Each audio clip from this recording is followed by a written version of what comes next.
Good morning, everybody. It is 9 a.m. on a Tuesday morning. You're watching Live Impact News on WCNC Plus. We are following the top stories for you this morning. We have the federal audit releasing their results on their findings on cats, and they found that the cats agency failed in 18 areas when it comes to safety, particularly. Richard Devane covering that story today. Also, a sentencing hearing in Raleigh taking place right now. This is on a teenage shooter who pleaded guilty on a mass shooting back in 2022. He went ahead and pleaded guilty on 5 counts of murder, and they are waiting to hear now what his sentence will be. So we're going to be following that story. The sentencing hearing postponed today because of the wintry weather over the weekend. So that starts today out of Raleigh. And the snowfall, although it is done, at least for now, we are dealing with the aftermath of it all. A lot of impacts out there as we bring in Majestic Storm now into our Live Impact studio. Drive getting better, I must say, right? Coming in, you can still see the patches of ice, some black ice, and some hard ice, snowy bits out there. Not perfect yet. Definitely not. I think we're still kind of far from on the that main point. roads. And forget about the secondary roads. Right. Out of the neighborhood, the bridge, even still to get tough. to here is still sliding. I always do a little bit of a brake check to just kind of see. Nothing crazy when nobody's around. Just do a quick brake check. And that bridge, you're just kind of sliding down. And I think that's what a lot of neighborhoods look like, even in and around Charlotte and then even up in the mountains. And I think a lot of people have actually reached out saying they're kind of even more bothered because they have the ice and then the snow on top of it. Like they never got through even the first round. Right. And That's what it kind of feels because like. you don't have ice melt. Right. Yes. Around. But we're also looking at another system that could bring us some more wintry weather. So let's get into it, you guys. Outside this morning, this is a live camera. This one's coming in from Dallas. Today's going to be another pretty mild day. Chilly in the morning, mainly into the 20s. We'll look for some 40s by the afternoon. Overall, still seeing below average temperatures. Again, that blanket of snow on the ground. You may have noticed over the last couple of days that it's becoming less and less, but there's still a ton out there. It's kind of been that combination of the sunshine and then those above average temperatures, the refreezing overnight and into the early morning hours. I like this camera especially because it really puts things into perspective how messy some of those roads still are. I mean, this is out there in Kannapolis. You can see those side roads still completely snow covered, ice covered. You can't even really see the line still. And sometimes it's hard to remember that when your neighborhood looks perfect, perhaps, and then other areas still dealing with a lot of that frozen precipitation on the ground. So, a couple of live camera looks out there this morning. A few things I want to point out. Today is going to be a cloudier day, but we'll start to warm up just a bit. We should be at about 54 degrees and temperatures not even coming close to that still. So, overall, warmer than yesterday, but still cooler than where we should be. Tomorrow, we are looking at midweek showers, and then taking a look ahead at this weekend, we will have some sunshine moving back in across the Queen City. Temperatures right now, we're at 26 degrees in Charlotte. We are at 32 up there in Jefferson, so a little bit warmer. Morganton, 26 degrees. So if you're somebody who likes to wake up, maybe drink your hot cup of coffee and then head out for your morning walk or run, it's mild. It's not the most beautiful day. We will have a lot of cloud coverage in place, but if you add on a few layers, you should be good to go. It's always nice to get outside and get some fresh air. Again, afternoon highs rising back into the mid to upper 40s, mainly cloudy conditions, and this is for us in Charlotte, but I also wanted to take a look at some of the other places when we're talking about our air temperature. So 42 degrees today in Banner Elk. That's much warmer than where we were yesterday, where your temperature was right around freezing. 39 in Blowing Rock, 43 for our good friends out there in Boone. 46 as we're looking across the foothills, that's out towards Lenore, mid-50s or mid-40s there over towards Hickory. So overall, most of us just holding below average cloudy conditions. We're still dry though throughout the afternoon, but we do have some changes on the way. From Lancaster to Monroe out towards Wadesboro, we're seeing those temperatures continuing to climb back into the lower end of the 50s. Now over the next 3 days, this is what we're preparing you for. Wednesday, tomorrow, we do have some rain. So most of us will experience rain. It really starts late tonight and into tomorrow. Rainy, kind of on again, off again, scattered rain showers. All right, temperatures dip again back into the lower end of the 40s. So cloudy, rainy, and cool. Kind of just a bleh kind of day. But there is a bit of a change in the forecast because once temperatures start to drop as we're heading into the later evening hours on Wednesday, then we're going to see more than just rain. I'm going to show you that coming up in my future cast. After that, though, Thursday and Friday, if you have any plans or you need to just keep a close eye on the forecast, really I'm not seeing anything too concerning as we're wrapping up the work week and really as we're heading into the weekend, much quieter conditions. But as you're looking at our rain chances over the next several days, really the focus will be tomorrow. As we're looking about how much rain could we see, honestly, it's not a ton. I'm not seeing anything too concerning at this point. Of course, it kind of just depends on where you are, but I really want to show you our hour by hour forecast. satellite and radar right now, looks fine. We have cloud coverage out there like we would expect. We're going to be holding on to cloudy conditions throughout the entire day today, so not betting on much sunshine. You can see the white popping up on satellite and radar. That's indicating the cloudy conditions. So Futurecast, let's get straight to this. I like just always walking you through this, looking at the specific timing of this next system pushing through. So here's 5 o'clock tonight, right around dinner time, maybe the time that you're coming home from work. We're looking at cloudy but dry conditions and temperatures, of course, still cold into the 30s. Now, if you're in the mountains, that's where you will start to tap into some of that moisture. So scattered rain showers starting tonight, even for areas right along I-40, just north and south of it. Remember, green just means your normal rain. As we're heading into our Wednesday morning, 7 o'clock, so heading out the door, heading off to work, perhaps waking up the kids, getting them off to the school bus stop. Again, most areas in the Mecklenburg County, I think, will be dry to start out the day. Rain showers kind of to the south and to the north of us, but watch as we progress throughout the rest of our Wednesday afternoon. By our lunchtime forecast, we'll start to see that rain inch more, a little bit more north. So areas from Lancaster to Rock Hill out towards Sherrall, that's where temperatures will be into the low 40s and then rainy conditions ahead. Pausing time though, dinner time on Wednesday. By this point, I think we'll basically see widespread rain throughout the area. So for Mecklenburg County, yes, we're talking about the 485 corridor, even north and south of us. But I'm noticing now more than just green. We're starting to see slightly colder temperatures right along I-40 and north of that. Remember, purple is going to be that sleet, and then blue is just our normal snow. So now we're kind of seeing that wintry mix of rain, sleet, and snow.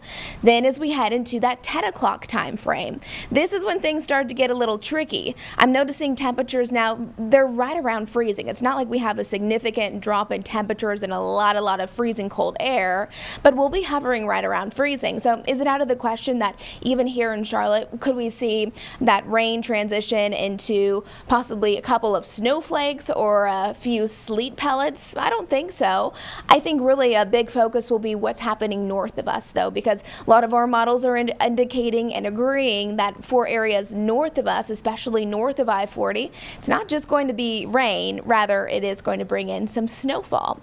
Now, as far as accumulations go, it doesn't seem like, I mean, for us here in Charlotte, I don't expect to see any accumulations with this system. But areas north of us, maybe an inch of snow will be possible. So again, just kind of going back in time, here's 8 o'clock on Wednesday. Starting to see that widespread precipitation.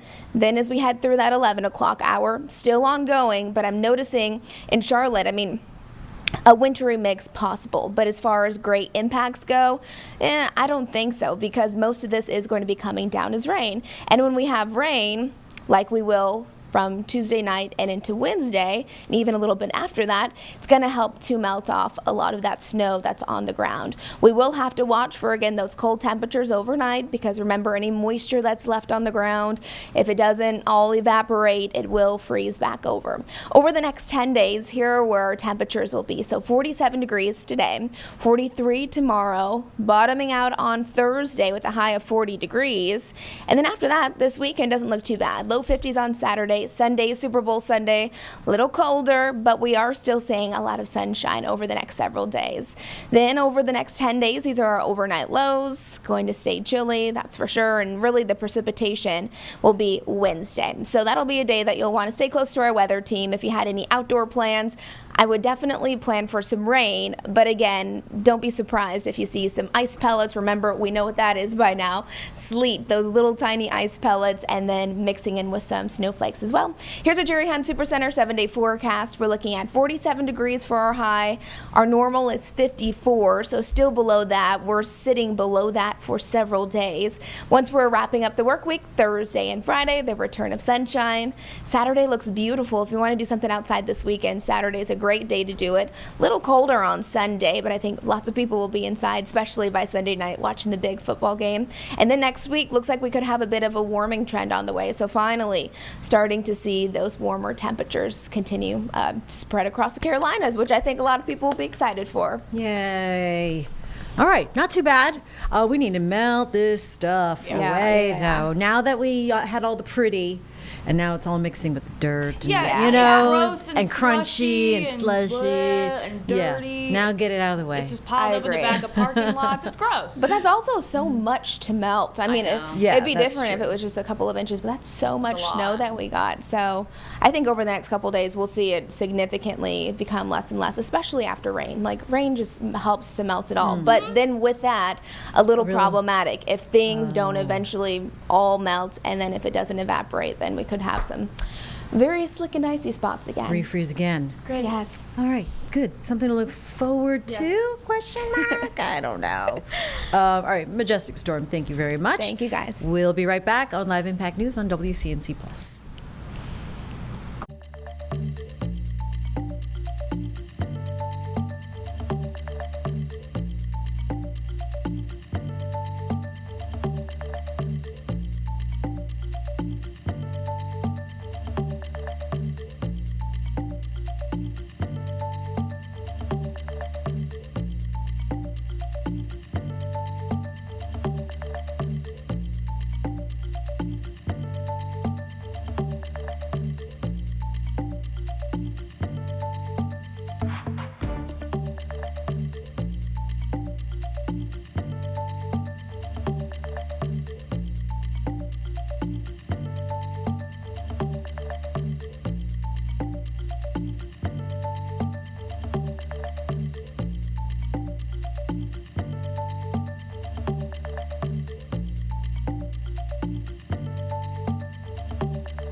At 9:14 here on Live Impact News on WCNC Plus, we're following a couple of national stories. One is the missing mother of today's show, co-anchor Savannah Guthrie.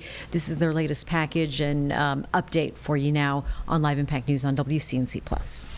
Authorities are urgently asking the public for help with any tips related to the disappearance of Savannah's mother, Nancy Guthrie.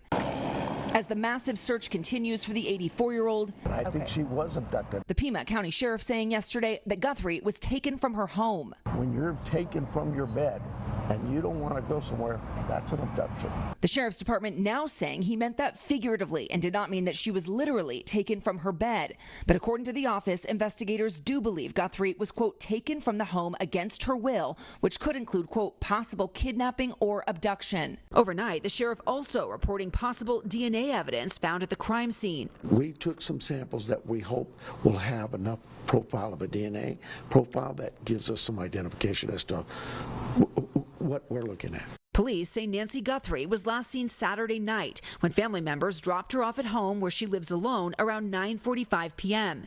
The next morning, a church friend called family concerned she didn't attend Sunday service. After spending nearly an hour searching the home and property, her children called 911 around noon on Sunday.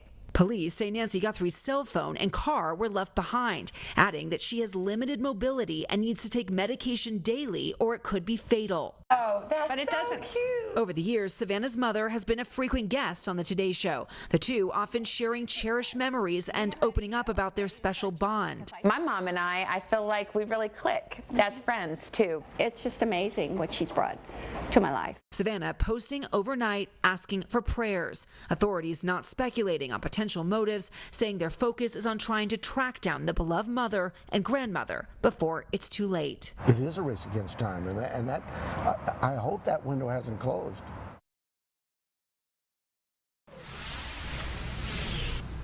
We have some developing business news for North Carolina. We'll talk to Siemens president of North Carolina, of North America, rather, after the break. You're watching Live Impact News on WCNC Plus.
At 9:18 here on Live Impact News on WCNC Plus, Siemens Energy is making a major move in North Carolina. The global energy tech giant investing $421 million across Charlotte, Raleigh, and Winston-Salem. Matt Neal, president of North America at Siemens Energy, joining us now to discuss what this means for our state, as well as really the nation's energy future. Matt, thanks for joining us this morning. Yeah, thank you. Happy to be here. Talk to us about what prompted this major investment at this time right now. Yeah, the United States is going through a boom of the electrified economy, and Siemens Energy is announcing investments today that really are going to allow us to do that and be very effective in growing our business in the U.S. And Charlotte and North Carolina, or Greater North Carolina, are a major part of that investment. Yeah, in Charlotte, specifically resuming gas turbine manufacturing, this after being shut down for 6 years, something like that, right? What changed? Yeah. So we've been, our business has been growing. We've been doing service business for our gas turbine business in Charlotte since 2019 when we consolidated that manufacturing globally, but we're very excited to bring it back. The market needs it. And the electrified economy, driven by data centers, but also, remanufacturing or bringing manufacturing back to the U.S. Is a large region for that investment. Again, but data centers are a big part of it. And so that's why we need all of this power? Yeah, the economy is electrifying. It's growing in many ways, and data centers are driving it. And Siemens Energy has a large part of that business, and we're excited to bring that back to Charlotte. It will take 2 to 3 years before they ship out of Charlotte, right? What happens between now and then? Yeah, so we're investing in the facility, we're growing the workforce, we're investing in the supply chain. It's really a major part of making this a successful investment. Again, supply chain on the critical components to manufacture gas turbines in the U.S. and the employee base. We're bringing a lot of high-paying, high-tech manufacturing jobs back to our facility in Charlotte. So we're working with the local community, local technical schools, and building a training center to make sure that those employees are ready for that production. I'm reading 500 jobs will be created statewide here. What skills are you looking for? So in the Charlotte facility, it's really about high-tech manufacturing. I mean, we talked about gas turbines, and that's a big part of it. Actually, the bigger investment for that facility and location is on large power transformers. That's even where most of the manufacturing jobs are coming from. And so, again, it's working with local technical schools, local apprentice programs to really make sure that we have that high-tech manufacturing base available in our facility. There's other jobs, kind of back office support as well. Those are kind of focused in the Raleigh area in our project execution business. But again, we really want to stay focused on the manufacturing jobs. We think those are the most important for our business and for the community. Siemens Energy has been in North Carolina for decades now. What makes this state so special and a strong manufacturing base for this kind of equipment and work? Yeah, again, Siemens Energy has been in North Carolina for decades. We continue to invest there. There's a large history of manufacturing in North Carolina, and we're just really happy to be part of it. We're going to continue to invest for decades to come. And it's been there for us in the past, North Carolina has, and we know that the communities are going to support us, and we're going to work together to make it a success.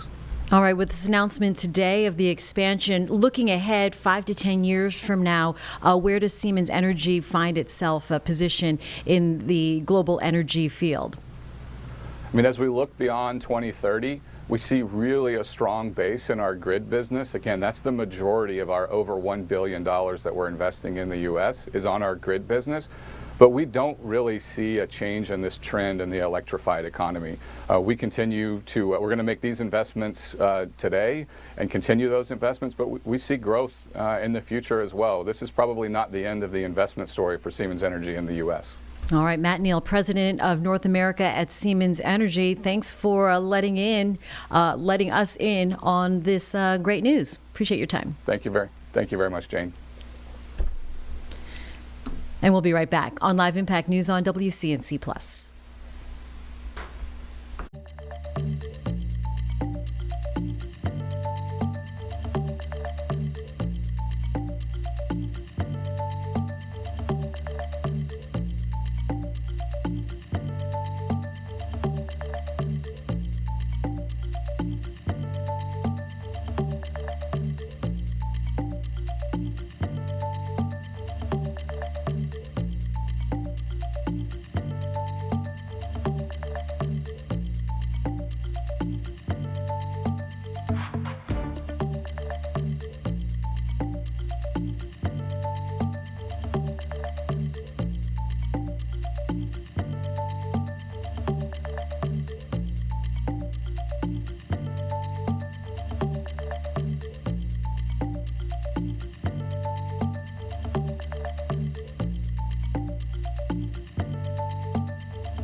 Hi, everyone. 9:25 right now. You're watching Live Impact News on WCNC Plus, and this is where we talk about our local headlines as well as national, international, in-depth conversations as we had with the president of North America, Siemens Energy, major expansion happening in Charlotte.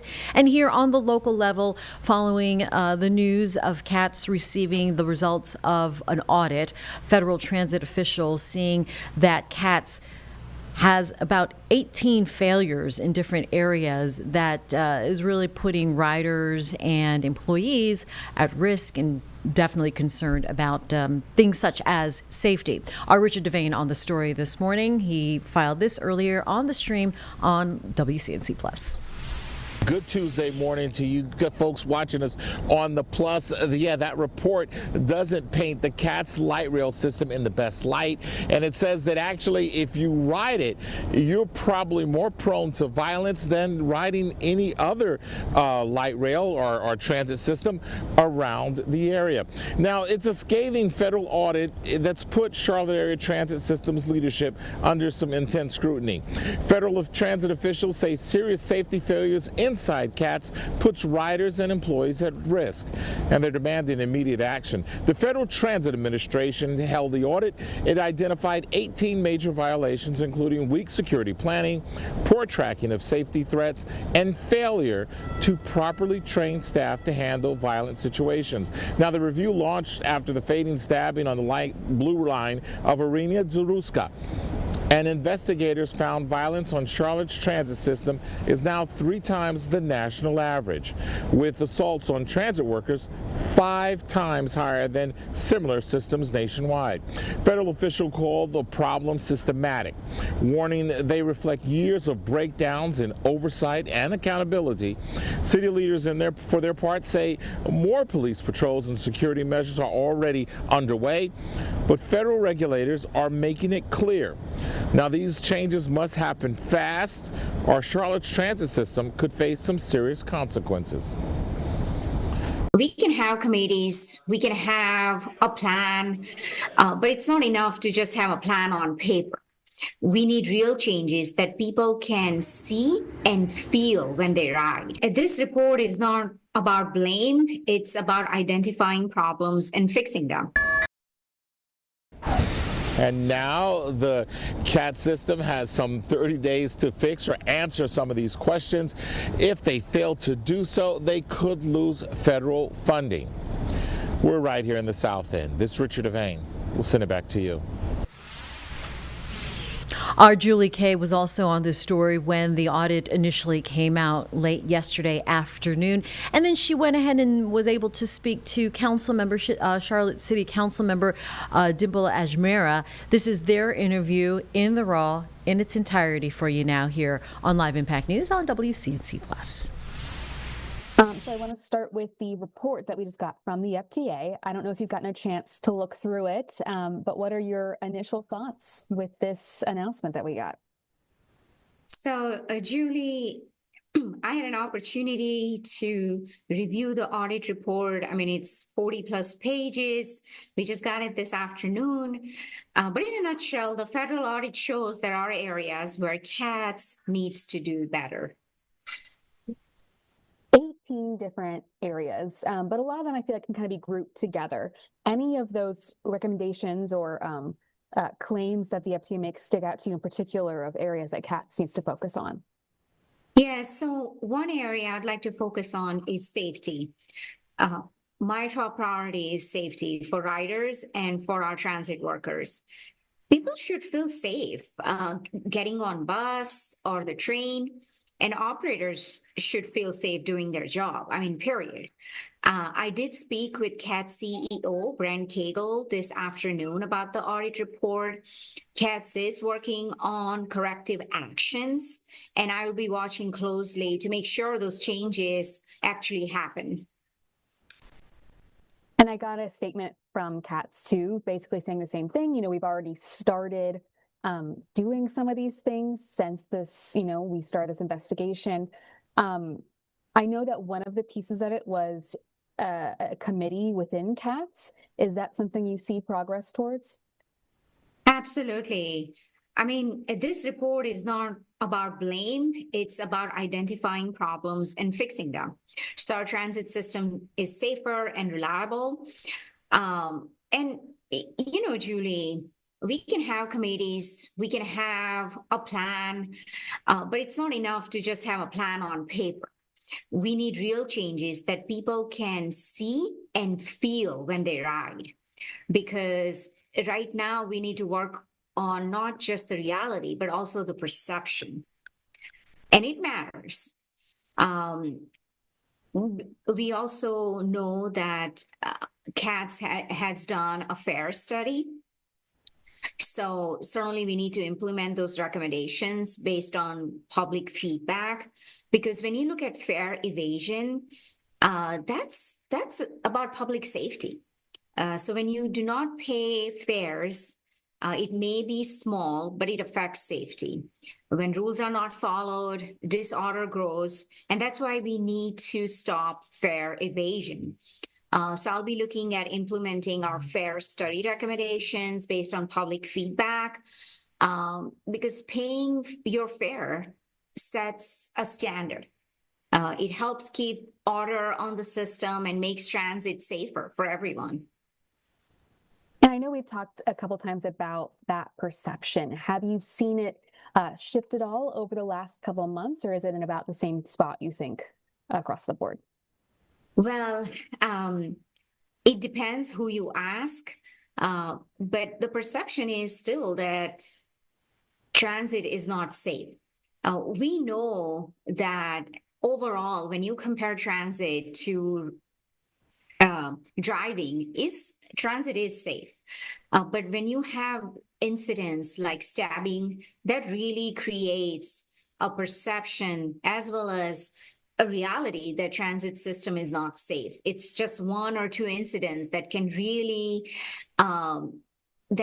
create doubts in people's mind. So we owe our riders and our workers a safe transit system, period. And I'll keep pushing for action, transparency, and real results in coming days, weeks, and months. I know that you're on the new safety committee for City Council. I also know, of course, you've got the new transit authority that's going to be kind of taking over some of that when it comes to actual transit. What is your next step? What are some of the specific things you'll be pushing for? And how is that relationship, you think, between council and the transit authority at this point? That's a loaded question, Julie. I will say that we have to continue to work in intergovernmental approach that we are taking to ensure that the recommendations are getting implemented, that we are taking corrective actions to ensure the riders as well as our transit operators' safety. And you know, when you look at the audit report, this is why federal audits do exist. The important part is what happens next. And that's where my focus is. Corrective action, improved safety, and restoring confidence in our system.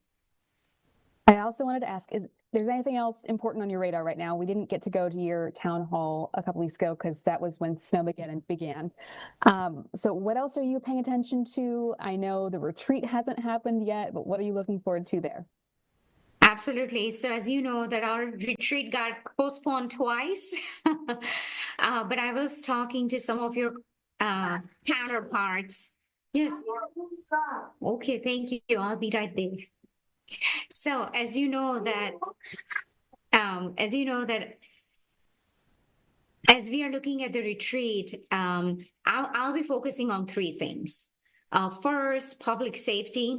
We need to make sure that we continue to not just let data drive our decisions, but also the perception. And those stories do matter because safety is where you live and what kind of incidents you have experienced that really creates your perception. So we need to address both data as well as the perception. Other thing I'm also looking at, when you look at public safety, we also need to consider infrastructure because we got to make sure we have safe infrastructure. You look at our Vision Zero report and you can see there has been disproportionate number of fatalities that have happened in our high injury network.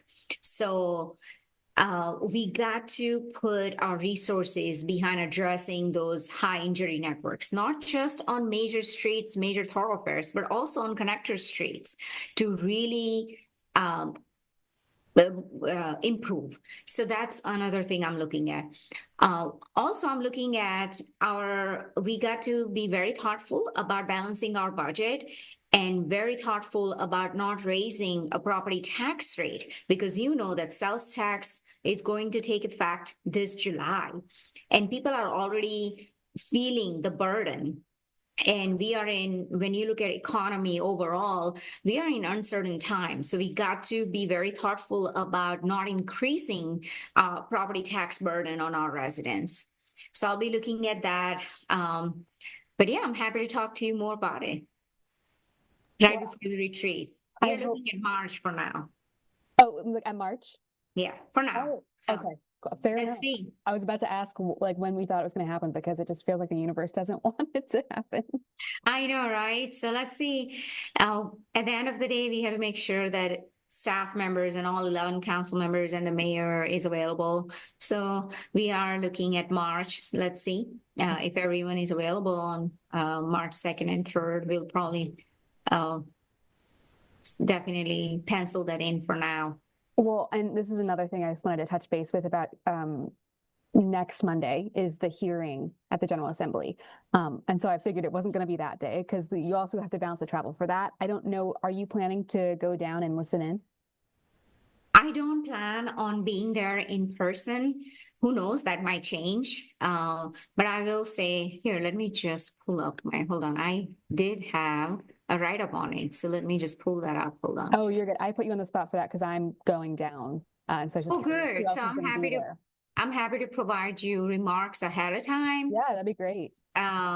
Because I did talk about that with reporters that were there in attendance. So yeah. And I referred just some of the early, annual report that was released. So I did talk about that.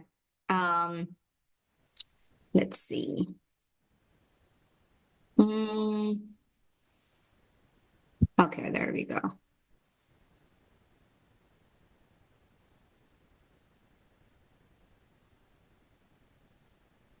Okay, so yeah, next week, the city of Charlotte has been invited to Raleigh to testify before the North Carolina House Oversight Committee. Our mayor, the city manager, the chief, and other regional partners will be there to answer questions and share what's happening on the ground here. But, I see this hearing as an opportunity to share facts and all right, we'll get back to that interview between our Julie Kay and Councilwoman Dimple Ajmera in just a couple of minutes. You're watching Live Impact News on WCNC+.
At 9:41, welcome back to Live Impact News on WCNC Plus. We've seen the aftermath of the weekend snowstorm. A lot of it are ice conditions. We're dealing with school closures, which we'll wait for Wednesday's announcements later on this afternoon. In the meantime, Charlotte Fire said since Friday, or from Friday till Sunday, they answered over 1,100 calls. One of them was a water rescue, and they posted on their Facebook page the moment crews reached a driver stranded in a retention pond after driving their pickup truck into a retention pond. This near Jeremith Drive and Cuddington Drive. We're going to play this for you now as it unfolds. The word is that there's no filters and no narration, just the view from the Charlotte firefighter's helmet. Yep.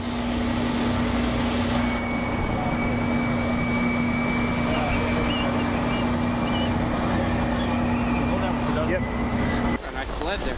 Yeah, it's not bad. All right, we need them paddles. Yep. Thank you.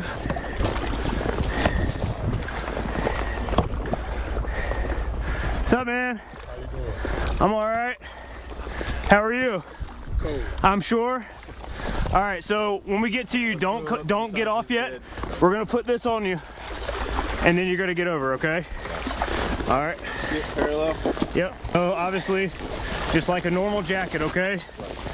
Put one arm, put that arm through, yep, and put it on. All right, buddy. I'm gonna hook this window. I got the window. Yep. All right. You got the truck? Yep. Nice and easy, okay? All right. Go ahead and hop on in. Try to step directly in the middle, all the way in. Perfect. There you go. All right, just sit down in the bottom. Sit down in the bottom. Ready to haul.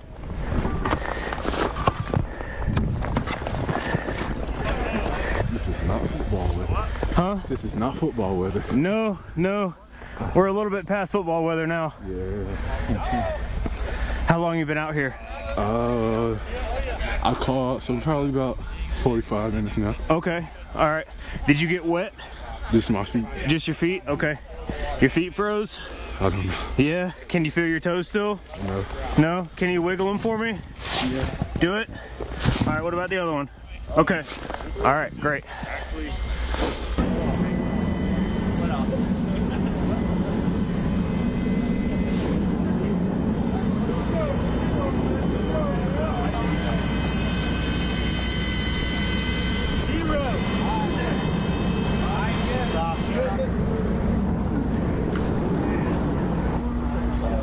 Wow. Carlene, 45 minutes waiting on the top of his truck. Unbelievable. What a great perspective from the firefighter's helmet of that rescue. Mackerel. Yeah. First your truck goes into a pond. It's freezing out. You're getting on the top. How was he able to? I mean, I hope he had his phone on him and called. So Charlotte Fire said they responded to more than 1,100 calls for service. One of them was the water rescue. 55 car crashes. There were 6 fires. One of them escalated to a 2-alarm fire. But the wintry weather, the low visibility, all of those play a factor into calls and rescues and responses like this. This was Jeremith Drive near Cuddington Drive. Okay. Incredible. Yeah. Wow. I'm glad we got that footage, and I'm glad Charlotte Fire shared that for their viewers on their Facebook page. So we'll play that for you here. That is really, really cool. What they said was real-time decision making and what that looks like. It is teamwork under pressure, completely improvising and making it happen. I hope those man's toes are still okay. I hope his man's toes are okay. Right? Oh, dear. All right. Congratulations, Charlotte Fire, and back to health and to the man who was rescued. Yes. All right. We'll be right back on Live Impact News on WCNC Plus.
It's 9:48 here on Live Impact News on WCNC Plus, looking at some of our national headlines. We do have an intense pressure now for Homeland Security Secretary Kristi Noem to step down, but she has now said that all agents going into Minneapolis will be issued body cameras. Alice Barr with NBC News has the latest from Washington. The push is on today to pull the federal government out of a partial shutdown, with some federal workers furloughed once again. House Speaker Mike Johnson sounding confident he'll have the votes to change that. We got FEMA and TSA and troop pay and everything else wrapped into this, so we've got to get the job done. The House will be in order. The House is set to vote today on a Senate-passed package that fully funds most of the government, but the Department of Homeland Security gets just 2 weeks of funding and a tall task in that time for lawmakers to negotiate reforms to immigration enforcement, with Democrats calling for dramatic changes amid unrest over the shooting deaths of Renee Good and Alex Preddy by federal officers in Minnesota. The American people are correctly demanding accountability.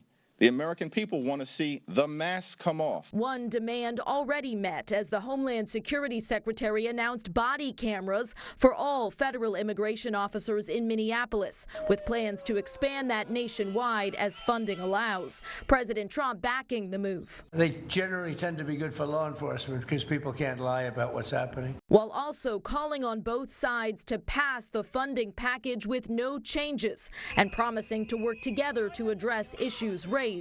Though reaching agreement on the future of ICE won't be easy, with Republicans not backing down on their immigration crackdown. If the Democrats want to throw out these ridiculous proposals that make it harder for ICE to do their job, that's just not going to happen. The hope now to avoid a prolonged standoff.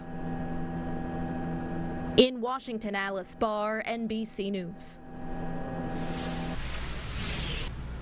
And at 9:50 here on Live Impact News on WCNC Plus, want to let you know that we are standing by for a live press conference out of Milan Cortina for some of the Olympians that will be speaking today. Lindsey Vonn, five-time Olympian, will be speaking today at a press conference. It is scheduled to start around this time, 9:50 Eastern. They could be just setting up now. We do see that room filled with media types, and so we hope to see them here in the next 10 minutes or so. Maybe they'll come up here at the top of the hour.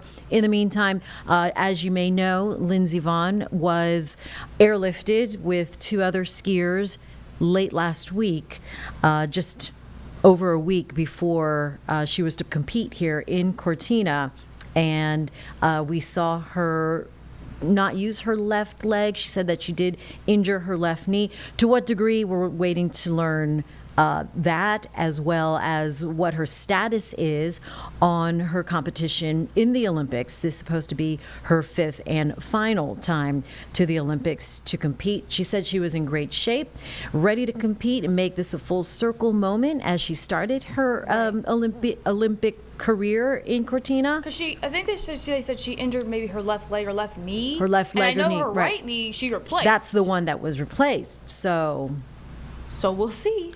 We'll see. Hopefully, she's supposed to speak at the top of this press conference. I believe so. And then other skiers also will be speaking as well. Okay.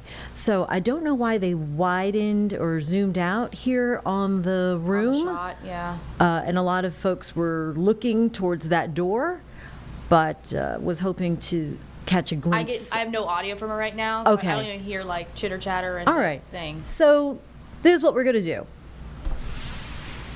While we've got the time, we're going to go ahead and take a 2-minute pause, and we'll see where they are. And if not, we'll just go to another special taping that we are monitoring because of the snow here in the Carolinas. But we'll get to the snow in Cortina in just 2 minutes on Live Impact News on WCNC Plus.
At 9:55 here on Live Impact News on WCNC Plus. So we are monitoring this scene right here. It is a press conference coming up from Cortina, where women alpine skier and Olympic legend and elite athlete Lindsey Vonn is expected to speak.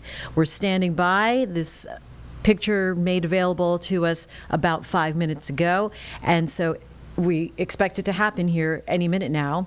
Well, and we see Miss Lindsey walking into the room right now. So perfect timing at 9:55 Eastern Time. Let's go ahead and listen in on Live Impact News on WCNC Plus.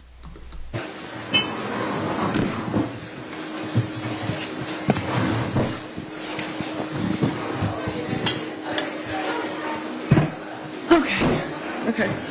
Hi. Well, welcome everybody. Thank you for being here today. Lindsey will start with a few remarks, just a few updates for you, and then we will have 30-minute Q&A for questions. After that, the team will join us, and we please ask you to remain in the room and appreciate your continued presence to hear the full story on the team journey. So, last Friday in Crans-Montana, in the last World Cup, I completely ruptured my ACL.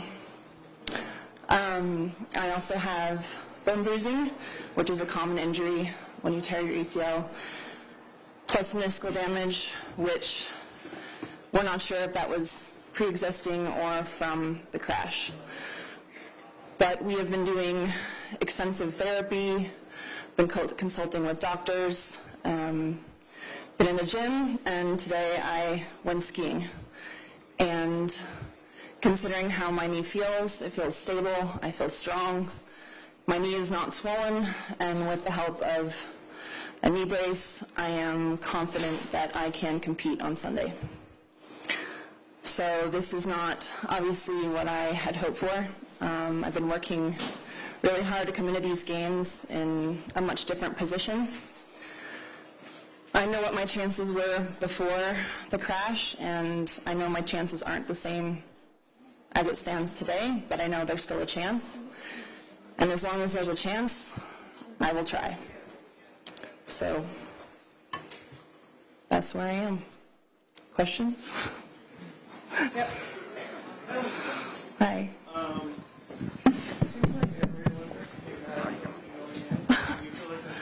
Nope, when I was 16 I didn't, or 17. I came in totally healthy. 18? 17, 2002.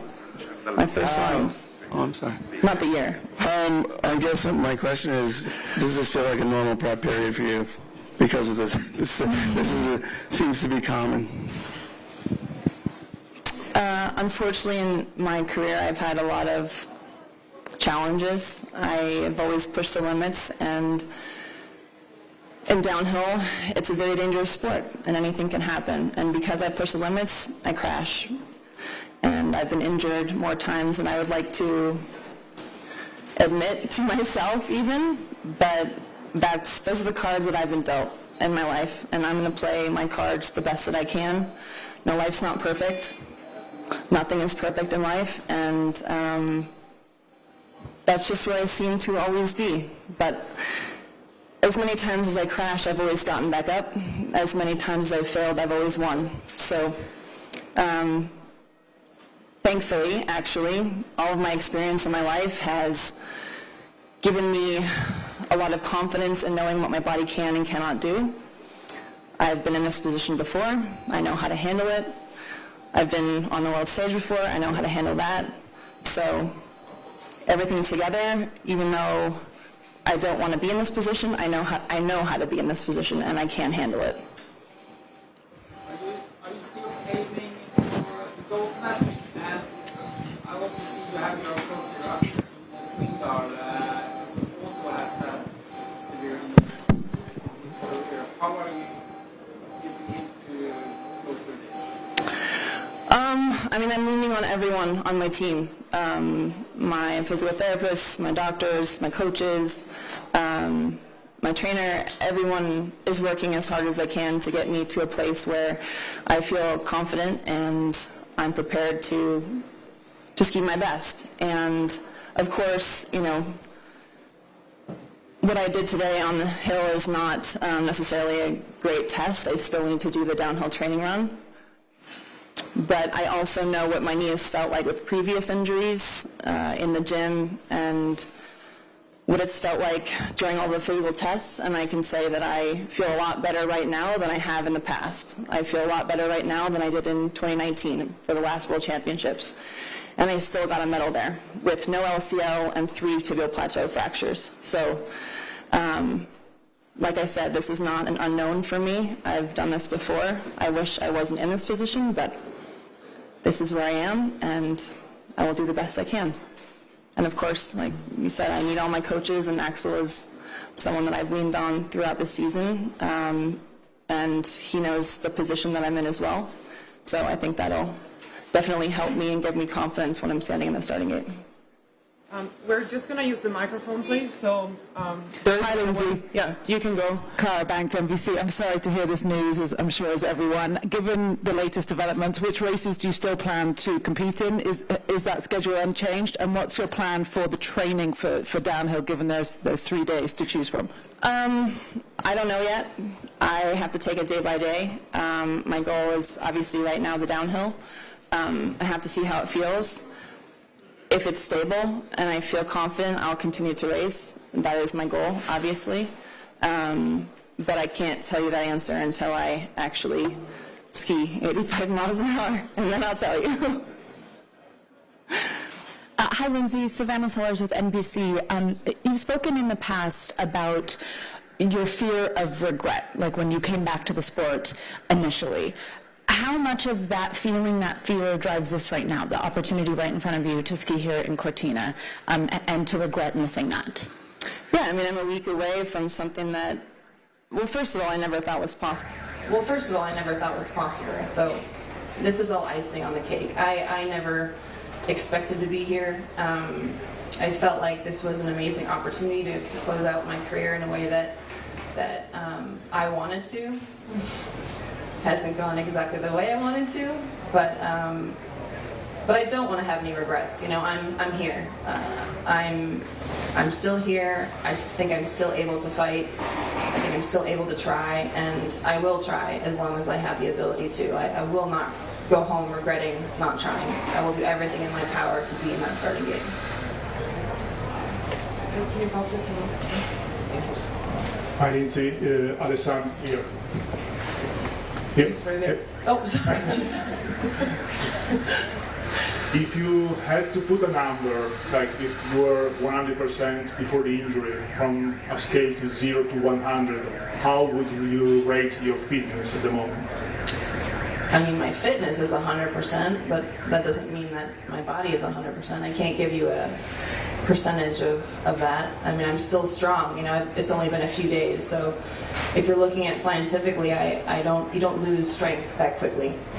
So as long as my swelling is down, my muscles are firing, my strength is what it was a few days ago. Lindsey, Amanda from the Swedish newspaper Aftonbladet. How was it for you when you got the results about the ACL? And are you in any pain? Will you be skiing on painkillers or shots? Or nope, I am not in pain. It was painful initially after the crash, and which is why I had concern, which is why I went via helicopter to the hospital. I had a feeling it was bad, but I held out hope until I saw the MRI in front of me. But I haven't cried. I have not deviated from my plan. I have been determined, and you know, normally in the past, there's always a moment where you break down and you realize the severity and of things, and that your dreams are slipping through your fingers. But I didn't have that this time. I'm not letting this slip through my fingers. I'm gonna do it. End of story. So I'm not letting myself go down that path. I'm not crying. My head is high. I'm standing tall. And I'm gonna do my best. And whatever the result is, that's what it is. But never say I didn't try. Lindsey, Over here. Thanks. Savannah Hamilton, CBC. In a recent, media piece you did, the Players Tribune, you said that you're still a girl from Minnesota that loves to ski. And I think there's nothing that showcases that than skiing, of course. When you think about representing your country, especially your state, what does it mean right now, with everything going on in Minnesota, to be the embodiment of the word hope? I mean, I have family and friends in Minnesota. It's where I grew up, and my heart is incredibly heavy for everyone at home. And I realize the magnitude of the position that I'm in right now. And I think the best thing I can do is to do exactly what I said: stand tall and have hope and show the world what America is, who we are as people, because we are more than what's happening right now. We are so much more than that. And the best thing the best thing I can do is represent us well.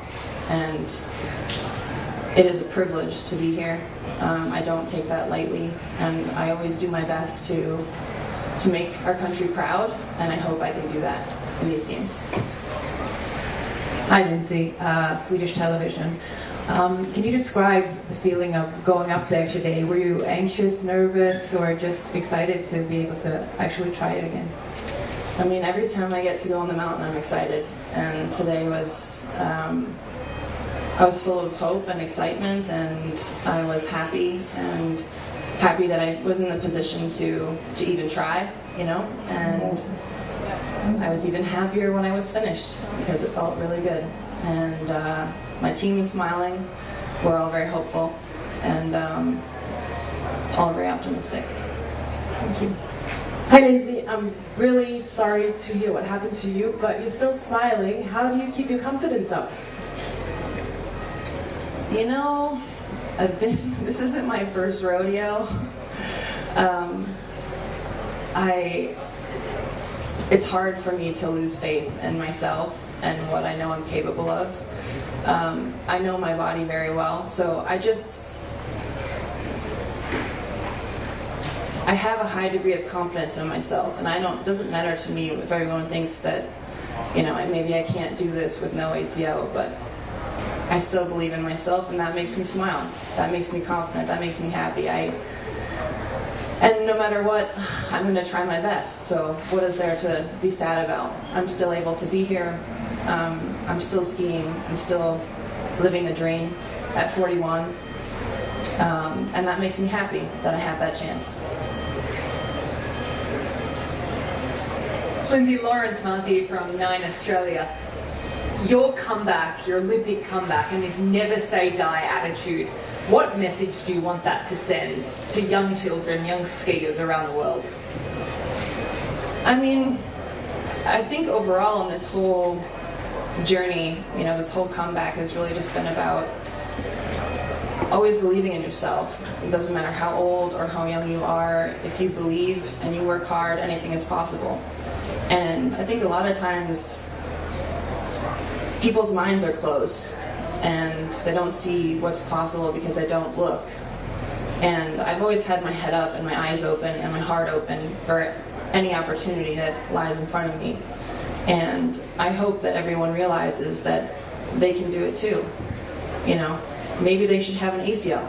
But I think that, through hard work and determination and hope and self-confidence, belief, there's nothing standing in your way. Hi Lindsey, Ben from TNT Sports, Warner Brothers Discovery. This has the makings of one of the most extraordinary chapters ever. Where would it rank in your career if you do manage to make it to the start gate and maybe the finish line as well with a medal? Well, I will make it to the starting gate, but it's already been one of the best chapters of my life so far. I think this would be the best comeback I've done so far. Definitely the most dramatic, that's for sure. But I think if you look at everything I've been through in my life, in my skiing career, in my life in general. You know, I've been through a lot, and this is another amazing chapter. I don't know if it's the best chapter, but it's a pretty damn good comeback if I can pull it off. Hi, Lindsey. Andrew Banff, Associated Press. Good to see you again. I saw that you visited your old coach. I don't know if it was yesterday or you posted that yesterday. Just maybe talk about the emotions of that. And then I just wanted to also ask, do you think maybe eventually you might want titanium in your left knee as well? Yeah, I definitely will. Well, I think that's still a few years away. First, I have to fix my ACL, and then I can do the partial knee replacement on my left knee. But yeah, I went to see Eric on my way here. He is just outside of Innsbruck, and yeah, I did cry for myself, but that's the only time I've cried, and I miss him, and I know exactly what he would say to me right now, and it definitely gives me additional hope, and knowing that I know that he would support me, my mom would support me, my grandparents would support me. Unfortunately, I have a lot of people upstairs that are looking out for me, and I need all the help that I can get right now, so I think he's with me, and so is my family. Hi, I'm Jennifer with the Associated Press. Just a non-ACL question, but I'm a climate reporter. You've spoken out about climate change, the future of winter sports.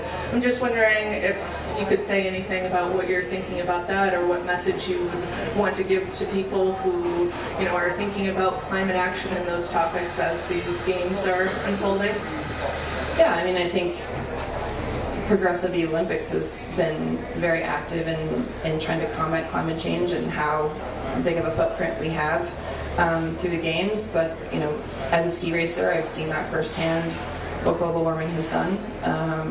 I've been skiing on glaciers since I was 9 years old, and most of the glaciers that I used to ski on are pretty much gone.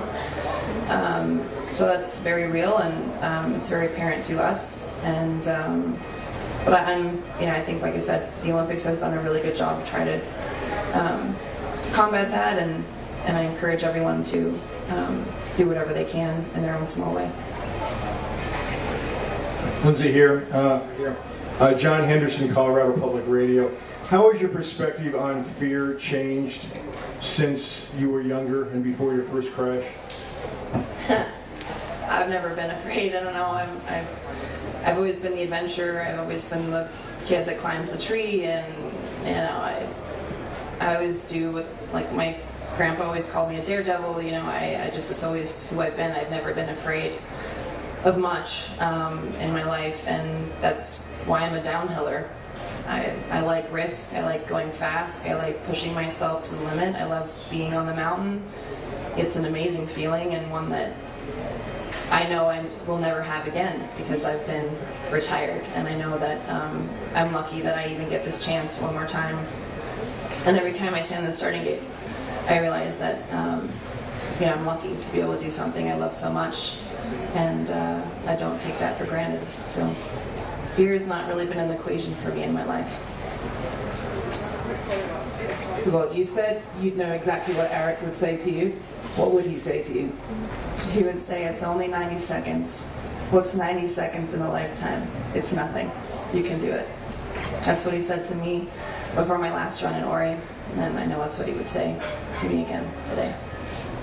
Sound advice. And secondly, can you explain to those of us who don't understand what it's like to ski without an ACL, what the difference in your skiing will be pre and post this injury, and how that impacts you?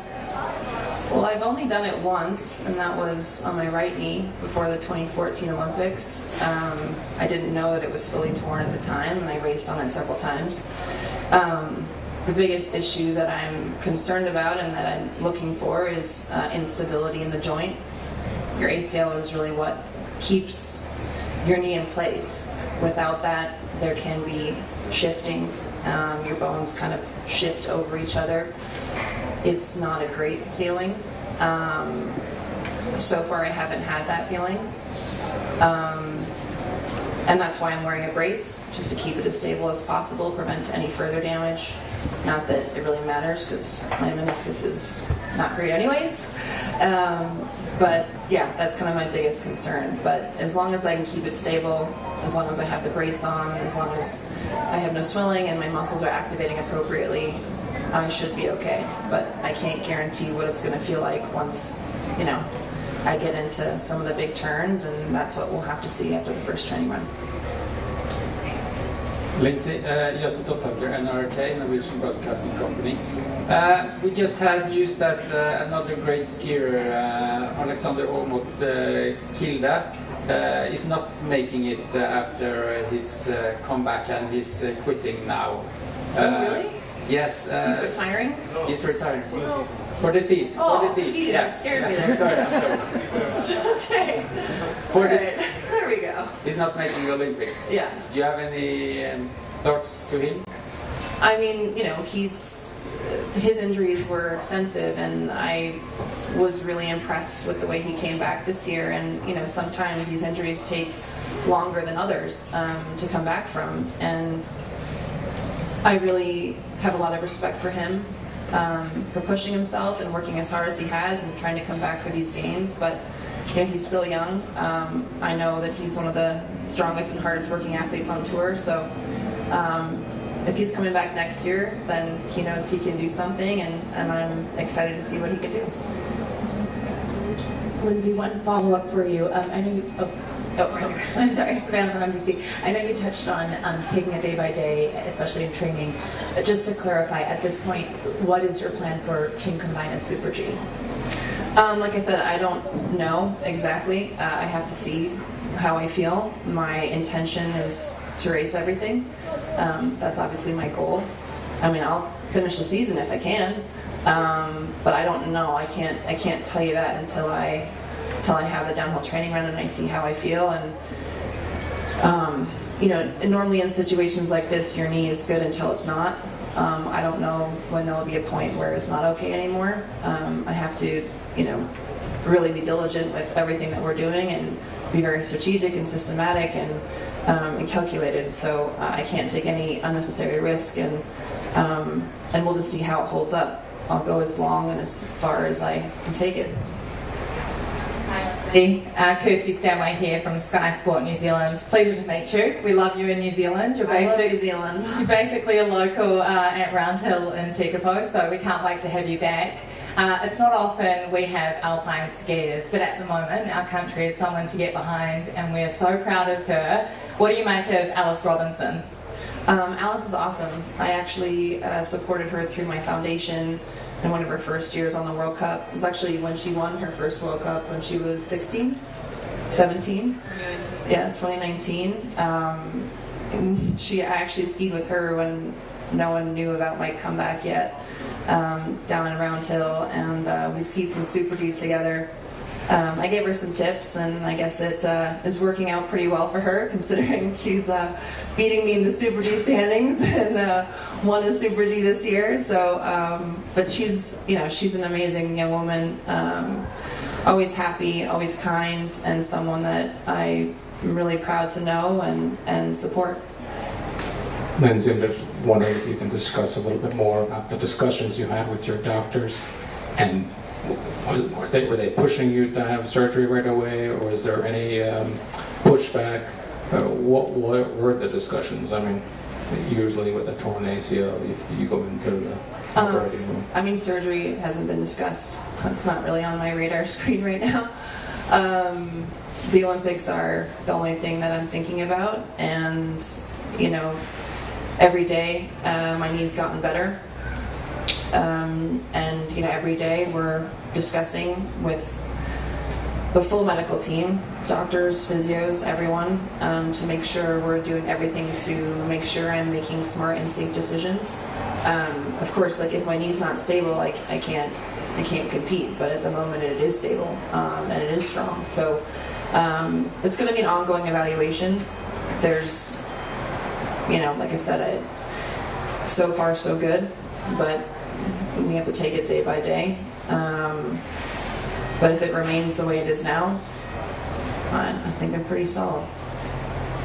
Lindsey, du kennst Cortina in- und auswendig. Inwiefern hilft dir das auch? Ja, das hilft sehr viel. Ich habe 12 Mal gewonnen hier. Es war immer eine schöne Ort für mich. Diese Strecke gefällt mir ganz gut. Also ich kenne die Strecke ganz gut. Ich muss fast gar nicht Besichtigung machen. Und es gibt mir sicher sehr viel Selbstvertrauen. Ja. Und da ist irgendwie eine Strecke, wo ich kenne, das ist Cortina. Und deswegen bin ich hier. Und deswegen, mit dieser Verletzung bin ich trotzdem, habe ich trotzdem Selbstvertrauen. Good? Yeah. Are you in any weather conditions, soccer, snow, something that could be easier on your knee? No, I prefer conditions that help me ski fast. I'm not looking at conditions that are better for my knee. When I stand the starting gate, I'm not going to be thinking about my knee. I'm going to be thinking about skiing fast. And I would love to have the normal Cortina, compact, amazing snow that is always here. I think we're going to have a challenge with all the snow coming, but they know how to prepare the course, and if it's anything like it always is, I'll be happy. No, it hasn't been swollen. I don't need Topfen. Oh, did I say that? Okay. Well, I guess we have 10 more minutes, so if anyone wants to keep asking questions. I do. One more. Just a follow-up, real quick. I was actually chatting to Canadian skier Erin Milzinski, and she was wondering actually just how you view your role for the U.S. team, especially coming in. Obviously, you have a lot of experience as a vet, but then also seeing like the rest of the team have like success as well. What that means to you? I mean, it's been incredible to watch all of these young women and race alongside them. Some of them I've known from before. Jackie Wiles is one of them. I also supported her through my foundation. We were on the podium several times together, including this year, which was incredible. I raced with Breezy before as well, but the others I've kind of been mentoring. Some of them I've been mentoring since I've been retired. And Allison Nolan, who's not racing here at the Olympics, but is on the World Cup Tour. I met her at my book signing when she was like 9 years old. So it's a pretty incredible experience to be racing with these women and to try to mentor them and pass along whatever advice or knowledge that I have. Downhill skiing is a lot about knowledge and accumulated knowledge. So I feel like I have a lot of that to pass down. It gives me pride to be able to do that. And I wouldn't say I don't feel like I'm in a leadership role. I feel like I'm in a mentorship role. I stand behind them and I try to push them forward. And I think we collectively as a team have done incredible. We're all really running on all cylinders right now. Breezy just got a 3rd place in the last Super G, and most of the racers just got a personal best in the last 2 weeks. So I think everyone as a team is working incredibly well, and they're skiing incredibly fast, and everyone's worked really hard. So yeah, it's a privilege to be on the team with them. And as soon as they get here, I'll be excited to share that with you. Yeah, maybe we have some question from Media Zone, from remote. So.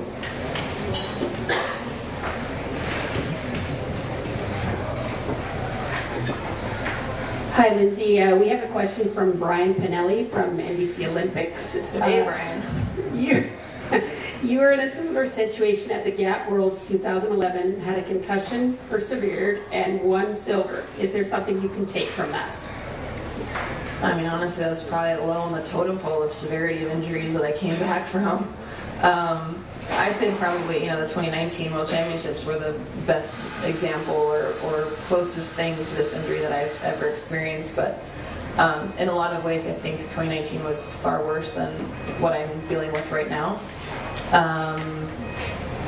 So yeah, obviously I have experience dealing with it. I know how to manage myself. I know how to manage my energy and the swelling and physically what it takes to be able to push through and to persevere through these circumstances. But I don't know, concussion was just a concussion. It was fine. And we have another one. Have you received any feedback from other skiers after your injury? And if so, what was it? This injury? Oh, no one knows. I haven't told anyone.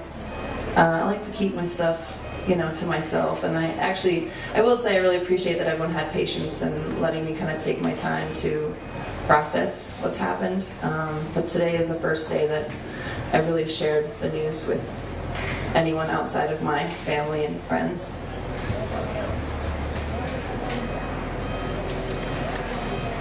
Do we have any more questions? Lindsey, along the line of, starting in the back, way in the back, I'm from Salt Lake City, KSL.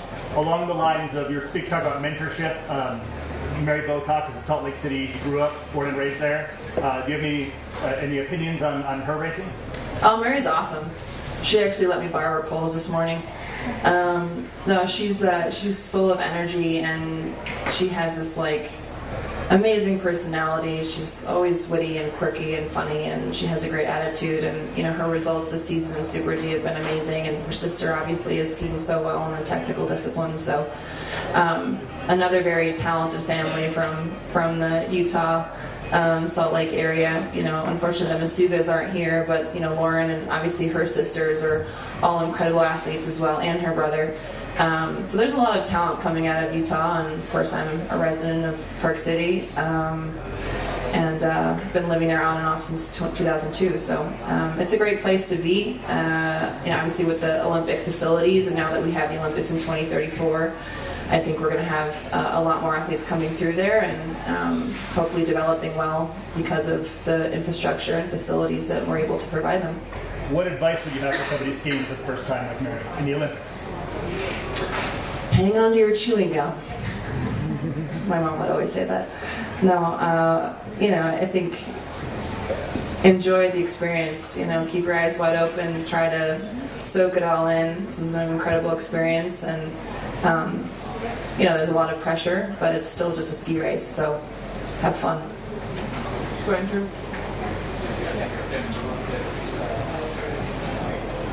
This is your 5th Olympics. I'm just wondering what you think about this new style Olympics. Spread out. Men skiing's in Bormio, the ice sports are in Milan. There's events all the way over in Livigno, 5 hours away. Maybe you just got here today. I'm wondering what it feels like, and what do you think about this new idea? I'm in Cortina, so there's really nothing to complain about. I'm very happy being here. It's one of the most beautiful places in the world, but it is sad to not be, closer to more of your teammates, not just in ski racing, but in any sport. I think from an athlete perspective, Salt Lake City was my favorite Olympics because we were all so close to each other. Almost everyone was in the Olympic Village in Salt Lake, and this is quite different. It's like I would love to go to Milan to the opening ceremonies, but it's 5 hours away. And I know a lot of the girls were talking about wanting to watch hockey, but it's difficult. So I think they were doing an amazing job and trying to keep everything organized and running smoothly, but location of venues, you obviously can't choose that. It's geography and where the mountains are, but I think it would have been more fun if we were all closer. Yeah. We have one more question. Time for one more question. Anyone? Go for it. At the last race where you were injured, it seems like there were some weird comments at the start after your crash, and it looked like you commented on some of that. How do you feel about that? How do you feel about that reaction to your situation? Like right now? Or in 2019? No, at Grand Montana. Oh. Yeah. I have to say I was disappointed. I thought it was poor sportsmanship from a lot of people that I care about. you know, any time that athletes are injured or crash, it's not good. And when FIS or the organizers say that it's not safe to race, we as racers have to trust that. And yes, I know there are high emotions, and everyone has worked very hard to be in a position to compete in that moment. And it's sometimes hard to contain those emotions, but I was deeply hurt by what was said. And some people apologized to me, and I appreciated that, and I accepted their apology. But I think in general, it was disappointing to hear what was said, especially on live television. I'm gonna call the girls in now. Sierra will join us as well. And I have, so in order to prioritize Lindsey's recovery, she will not be conducting any interviews in the finish after the training runs, but she will be talking to you after the race. So.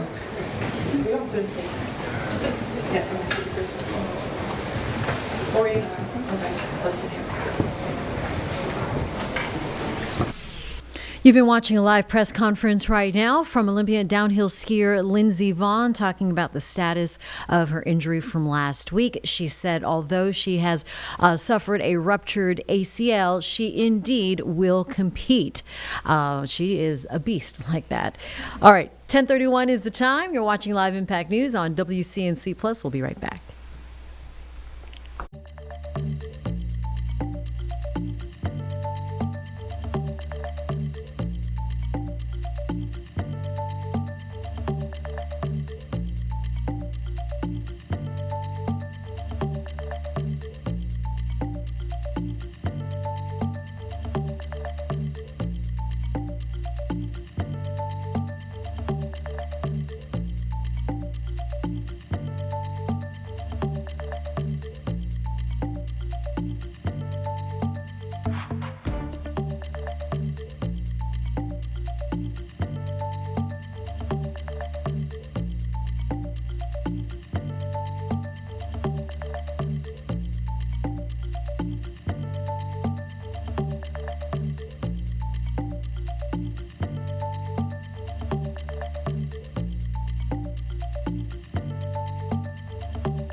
At 10:34, you're watching Live Impact News on WCNC Plus. I want to take you out live now to Raleigh. This is the sentencing for Austin Thompson, the teenager who pleaded guilty to 5 counts of murder and other charges in connection with a mass shooting that happened in Raleigh back in 2022.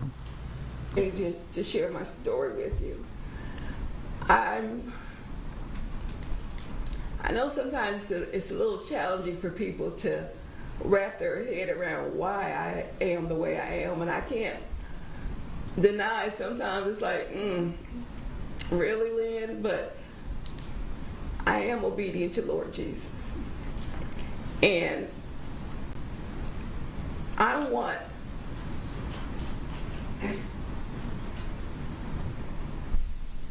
don't judge people. That's not my role. What this person did on October 13, 2022, I don't understand it. I don't condone it. I don't take light of it. It saddens me to think about not being able to talk to my friend again. When I wear this bracelet right here, she gave this to me because she and her husband went on a vacation, and I took care of her fur baby. Even though she was at the house with her brother, I would walk her twice a day. And that relationship was blooming into a very good friendship. And we both needed a friend at that time that I was in the neighborhood, because I was there because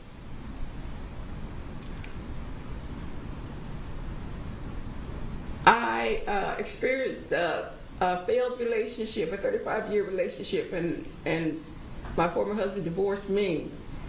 But after the divorce, I found residence, a place to stay at Hedingham, because I thought, it was a family-oriented neighborhood. It was a golf course community. It was beautiful parks there. The landscape was beautiful. The neighbors were friendly.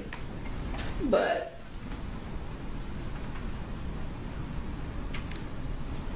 I want you to use your wisdom and your heart to make a decision on the sentencing for the heinous crime this young man did on October 13, 2022. I know that's a burden for you.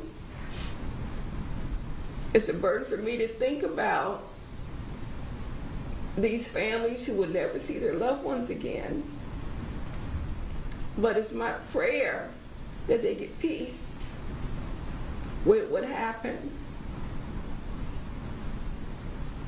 and be blessed to live a life and hold those good memories of those family members that are no longer with us. Thank you. Do I have any other questions, Your Honor? Question? No question. Thank you for being here. Thank you, ma'am. Thank you.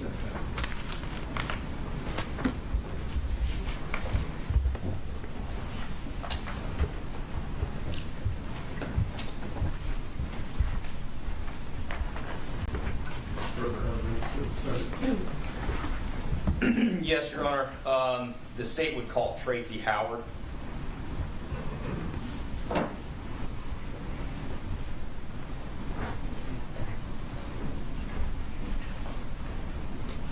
Come this way, Mr. Howard.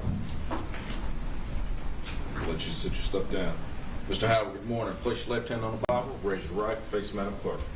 You solemnly swear the testimony you give the court will be the truth, the whole truth, and nothing but the truth. So help you God. Thank you, ladies. Please be seated, sir. Adjust that microphone if necessary.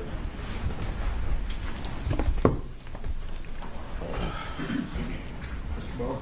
Thank you, Your Honor. Good morning, sir. Good morning. Once you're comfortable up there, if you could just introduce yourself to the court and spell your name for the court reporter, please. Yes, my name is Tracy Howard, Tracey Howard.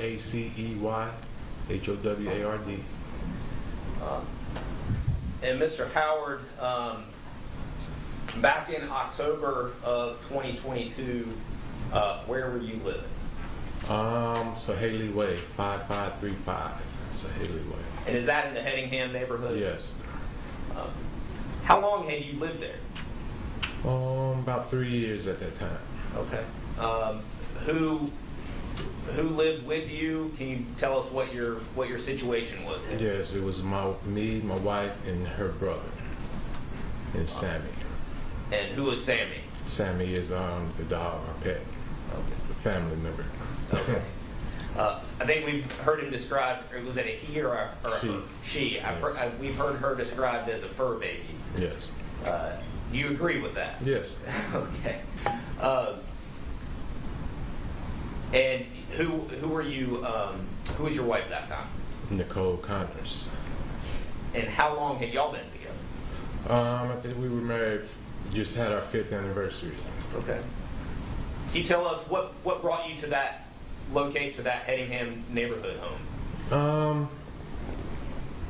Well, I was in charge of finding the place while Nicole, she was still in Ohio. She hadn't moved down here yet. She put me in charge of finding the place. Okay. So I searched around and I came across the Hedingham neighborhood. I thought it was a nice neighborhood.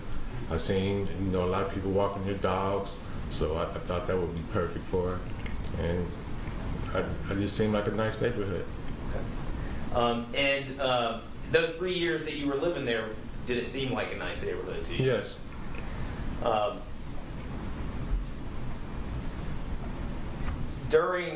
October 13th, well, I'll back up. You just heard from Miss Gardner. Did you know her back then? Yes. And how did you get to know her? I basically met her through Nicole, I believe. I don't remember the meeting, but I believe I met her through Nicole. Okay.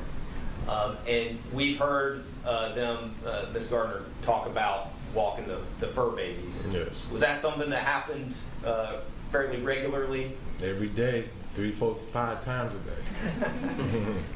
Did you ever partake, or was that every now and then? Sammy, she wouldn't let anybody else walk her. She used to, just her mother. Okay. She's partial to Nicole? Yes. Okay.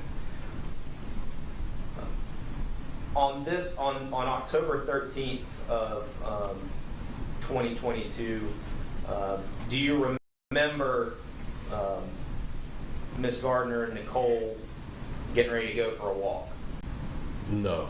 Okay. Tell us what you were up to that day. While they were out at dinner, I decided to go to the store, pick up a few things for my lunch for work that night.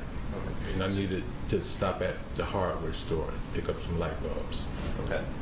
So you knew that they had gone out to lunch for the birthday dinner? Yes. How long did y'all leave at the same time, or? No, they left there probably about an hour before I did. And about how long were you gone, if you remember? I would say probably about an hour, because it took me a while to find the light bulbs that I wanted. So I was back and forth in Lowe's. Okay. So it was about an hour. Okay. While you were out running these errands, did you have any communication with Nicole at all? Not while I was running the errands. She texted me, but I didn't receive it. I didn't hear the text. I didn't hear my phone buzz. I must, in Lowe's, I must have not heard it. But that was, she texted me, she called me before, she called me while they were on their way to the restaurant to let me know that a package had arrived for me. Okay. When you were done running these errands,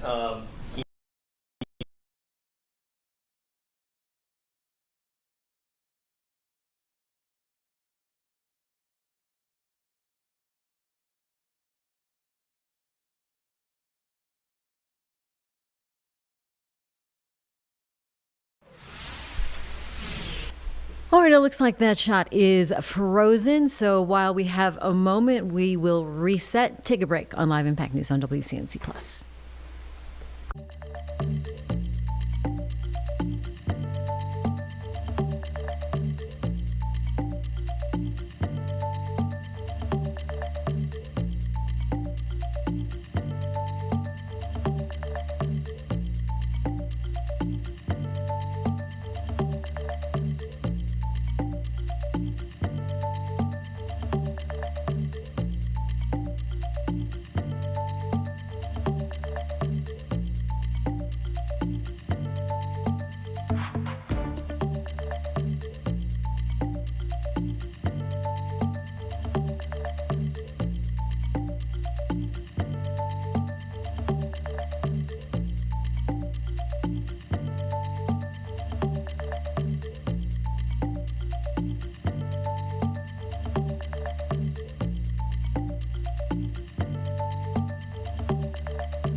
At 10:46 on Live Impact News on WCNC Plus, we will take you back out to the sentencing hearing now for Austin Thompson, who had pleaded guilty to 5 counts of murder with a mass shooting in Raleigh that happened in 2022.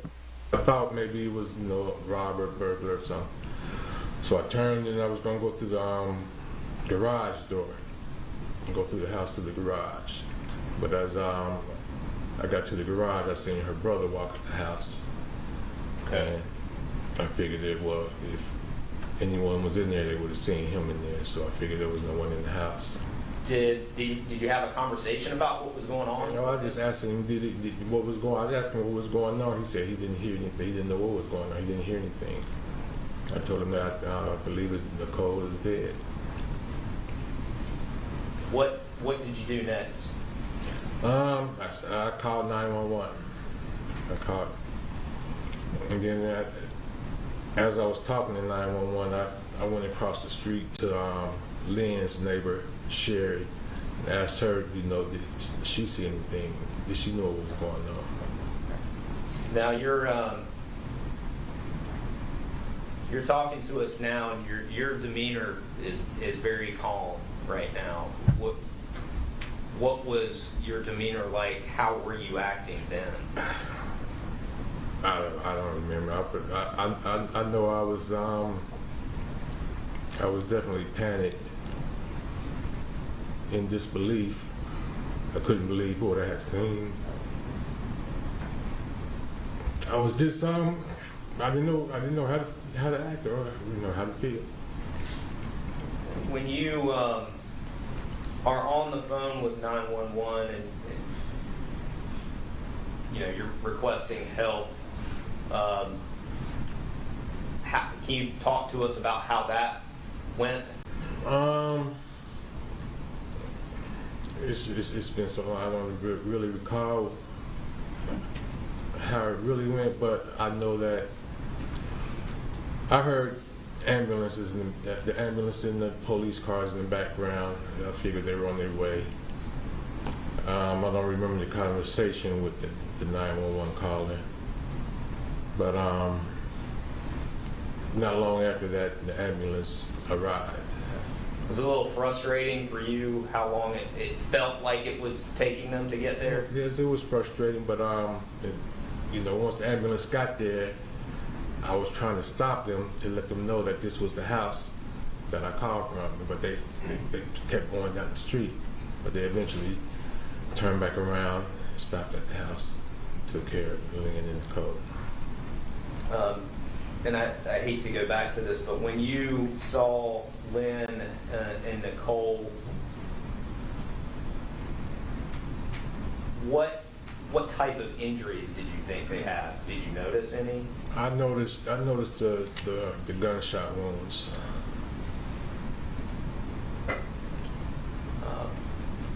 Is that something that you had ever seen before? No, I've never seen nothing like that before. But I could tell they had been shot bad. So the ambulance arrives. What happens next? Well, the ambulance arrives and they take Nicole, Lynn, pick them up, take them to the hospital, I believe. I was gonna go to the hospital. I was gonna follow the ambulance, but at that time the police had arrived and told me that I had to leave the car there. They said it was part of, its evidence now. Okay. So. Was there some damage to a car? To her car, yes. That was parked in the garage. It was damage to her car. What do you have any idea what kind of damage?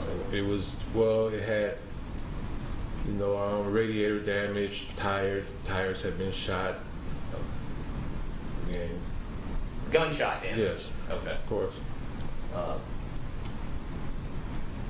Now, when this is all going on, did you have any idea that there was anything else that had happened or was happening in your neighborhood? I had no idea.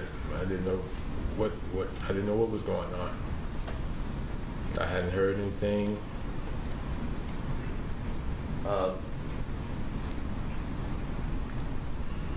So Sounds like you didn't follow the ambulance to the hospital. No.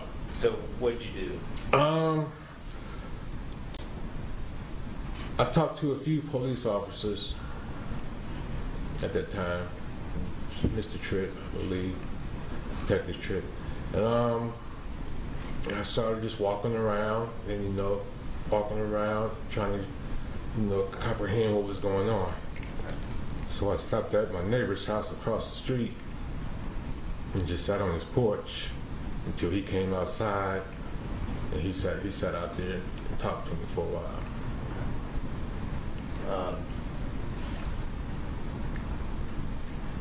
And during this time, it sounds like you're trying to just get your head right or calm down. I think you said you spoke to several officers. Yes. At some point, and I'm assuming, but when you talk to them, what do you tell them? I just basically told them what I knew. I just told them, what happened, how I came home and found them. That's all I could tell them. At some point, then, did you get to the hospital? Yes. One of the officers came up to me while I was sitting on the porch and told me that my wife was still alive. And asked me could I get to the hospital. And my neighbor, he offered to take me. What happened once you got to the hospital? I got to the hospital, and they were doctors told me they were still operating on it. Then so I sat around with the hospital chaplain. She comforted me the whole time I was there. Eventually, they took Lynn to her room and told me that I could go see my wife. Okay. And when you went to go see, what happened? When I walked in the room, I immediately said that's not my wife. It was Lynn. Yes. I believe it was Lynn. She was unrecognizable at that point. Did you know at that point then the status of Nicole? Yes. Because they told me that they asked me, they were asking around. I heard them ask, had anybody else been operated on? They said no. So at that time, I figured that she didn't make it. And at some point, did someone officially come Yes. tell you that? Yes.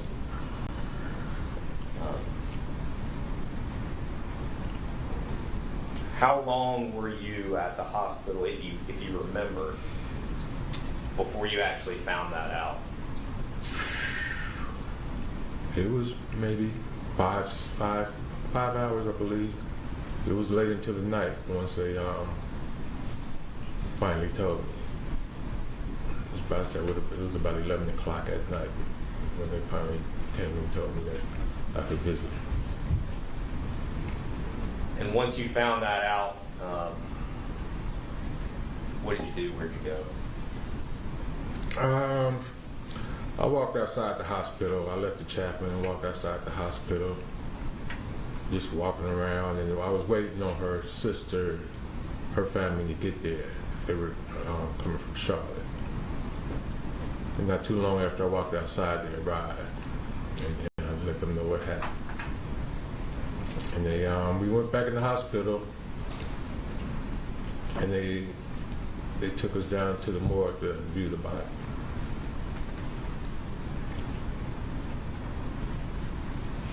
After that, I imagine you had, did you go back home? No, we weren't allowed to go back to the house that night.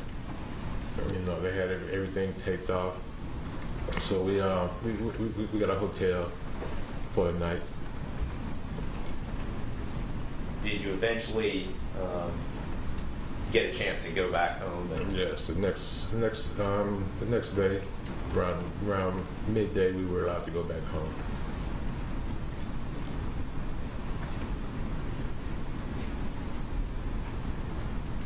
Do you still live at that location? No. How long after this happened did you move? I moved in April of 2023 from that residence.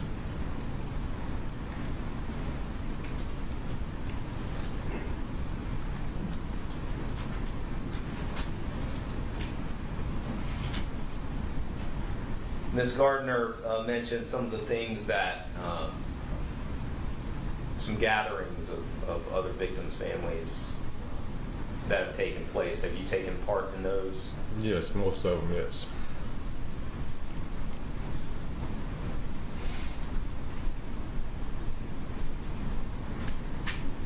Once you were able to learn more about what had happened,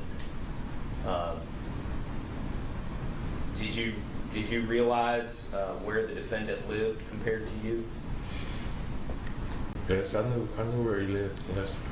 Did you know him before this happened? Not really, no. Have you had any interaction with him? You know, when I would see him coming, walking to and from the bus stop, I might speak to him every now and then. Usually no reaction. And so so the court knows, where in relation to your house did you live? You've been listening to Live, the sentencing trial for Austin Thompson, the teenager who pleaded guilty on 5 counts of murder in a mass shooting that happened in 2022. As that continues now throughout the day, and if not weeks, we will let you go. For now, Charlotte Today is up next. Have a great morning.